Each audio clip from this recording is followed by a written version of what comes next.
Start chapter 15 दाजू। चालू करते हैं चैप्टर 15 दाजू। ये शेखर जोशी ने लिखा है और उनका जन्म हुआ था 10 दिसंबर 1932 को अल्मोड़ा में और उत्तरांचल में अलिया गांव नामक स्थान पर हुआ और आपने एकड़ी एक अजमेर में स्कूली शिक्षा प्राप्त की। लगभग 30 वर्षों का एक इलाहाबाद के निकट एक सैनिक औद्योगिक परिशास्ट में कार्यरत कहने के बाद आप स्वतंत्र लेखक कर रहे हैं। अब हम यहाँ से ले लेते नीचे से, वो इतना इम्पोर्टेंट नहीं है। चौक से निकलकर बाई और जो बड़े साइन बोर्ड वाला छोटा कैफे है, वही जगदीश बाबू ने उसे पहली बार देखा था। गोरा चिट्ठा रंग, नीली सफाफ आंखें, सुनहरे बाल और चाल में एक अनोखी मस्ती पर शिथिलता नहीं। कमल के पत्ते पर फिसलती हुई पानी की बूंद की सी फुर्ती, आंखों की चंचलता देखकर उसकी उम्र का अनुमान केवल 9-10 वर्ष ही लगाया जा सकता था और शायद यही उम्र उसकी रही होगी। तो अब जो लेखक है उन्होंने एक लड़के को देखा, वो जो एकदम गोरा था, उसकी आंखें बहुत अच्छी थी, उसके जो बाल थे वो सुनहरे थे। तो वो यहाँ पे वो लगा रहे, अपना अंदाज़ा लगा रहे हैं, अनुमान लगा रहे हैं कि वो 9-10 वर्ष साल का होगा, या तो उसकी उम्र 9-10 वर्ष साल की ही होगी। अर्ध जली सिगरेट का एक लंबा कस खींचते हुए जब जगदीश बाबू ने कैफे में प्रवेश किया तो वह एक मेज पर से प्लेट उठा रहा था। जो जगदीश बाबू है वो मेज में से प्लेट उठा रहा था और जब वह पास ही कोने की टेबल पर बैठे तो वह सामने था, मानो घंटे से उनकी उस स्थान पर आने वाला व्यक्ति की प्रतीक्षा कर रहा हो। जो लड़का था वो वहीं पे बैठा था टेबल पे, जैसे मानो कि वो किसी की प्रतीक्षा कर रहा हो। वह कुछ बोला नहीं। हाँ, नम्रता प्रदर्शन के लिए थोड़ा झुका और मुस्कुराया भर था, मतलब वो थोड़ा सा मुस्कुराया था, पर उसके इन्हीं मौन में जैसे सारा मीनू समाहित था। सिंगल चाय का ऑर्डर पाने पर वह एक बार पुनः मुस्कुराकर चल दिया और पलक झपकती ही चाय हाजिर थी।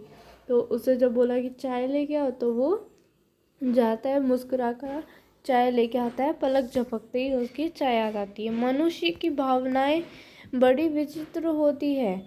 निर्जन एकांत स्थान में निसंग होने पर भी कभी कभी आदमी एकाकी अनुभव नहीं करता। लगता है उस एकाकीपन में भी सब कुछ कितना निकट है, कितना अपना है, परंतु उसके विपरीत कभी कभी सैकड़ों नर नारियों के बीच जन्ममय वातावरण में रह कर भी सुनेपन की अनुभूति होती है।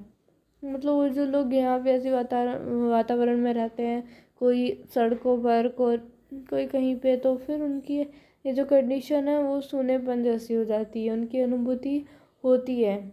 लगता है जो कुछ है वह पराया है। मतलब अब लेखक बोलेगी जो भी है सब पराया है। कितना आपत्तिहीन, पर यह अकारण ही नहीं होता। एक एकाकीपन की अनुभूति इस अलगाव की जड़ें होती हैं।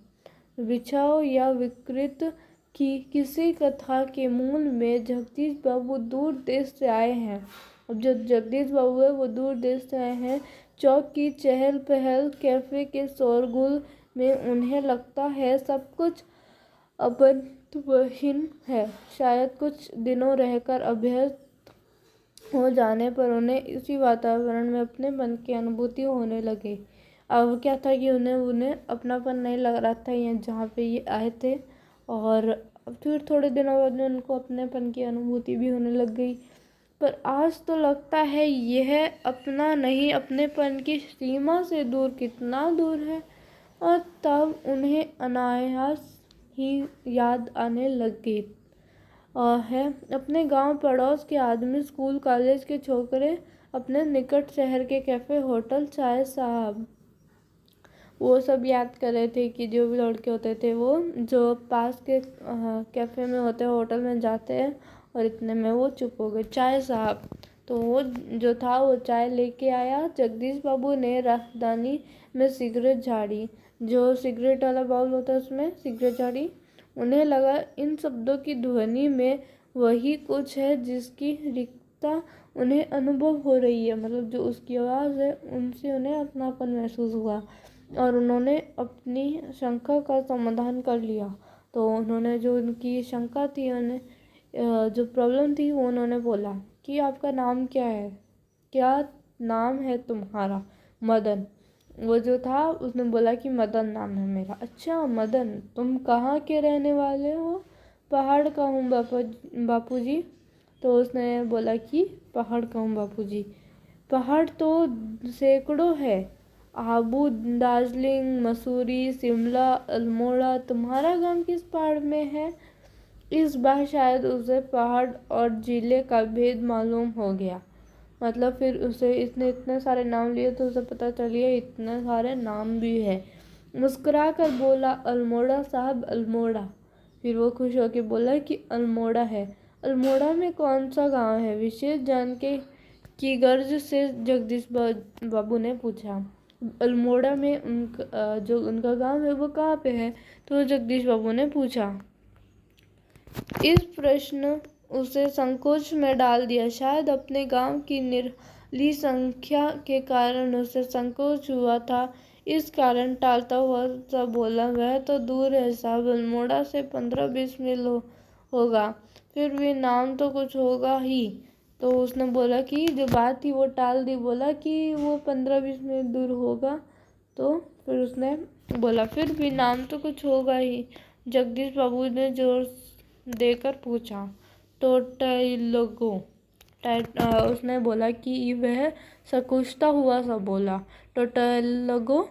वह सोचते हुए से बोला। जगदीश बाबू के चेहरे पर पुती हुई ही एकाकीपन की स्याही दूर हो गई, और सब उन्होंने मुस्कुराकर मदन को बताया कि वे भी उसके निकटवर्ती गांव के रहने वाले लगा जैसे प्रसन्नता के कारण अभी मदन के हाथ को से ट्रे गिर जाएगी। अब उसे बहुत ज़्यादा खुशी हुई कि वो भी उसी गांव के रहने वाले।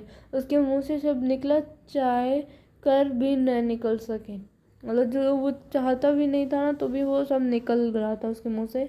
खोए खोए सा वह अपने अतीत से ट्रे गिर को फिर लौट लौट कर देखने का प्रयत्न कर रहा हो।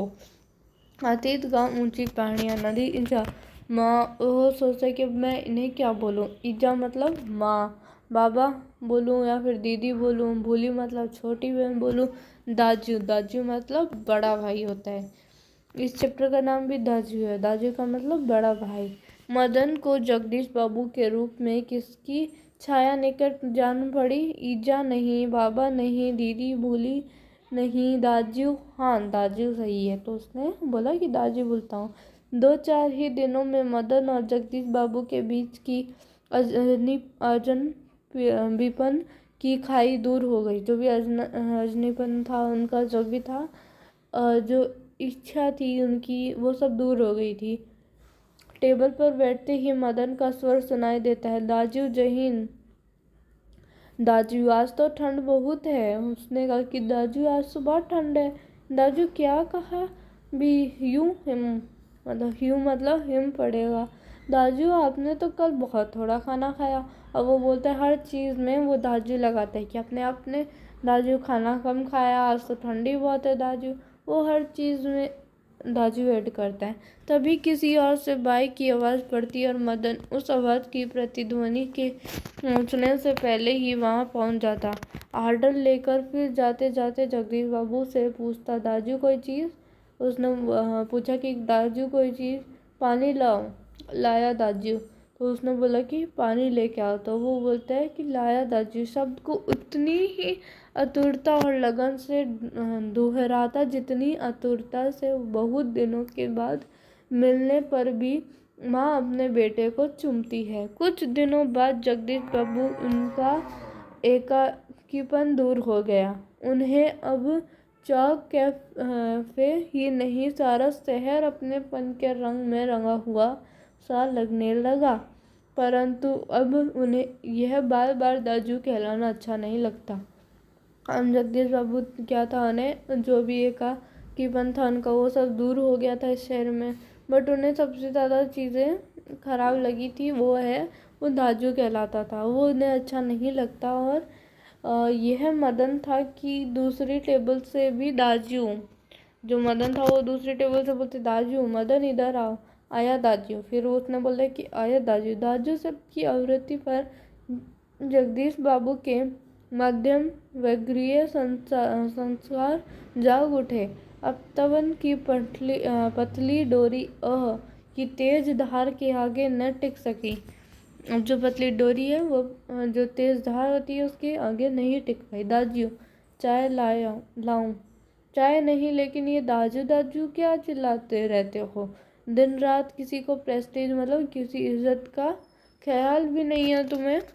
जगदीश बाबू का मुंह क्रोध के कारण तमतमा गया।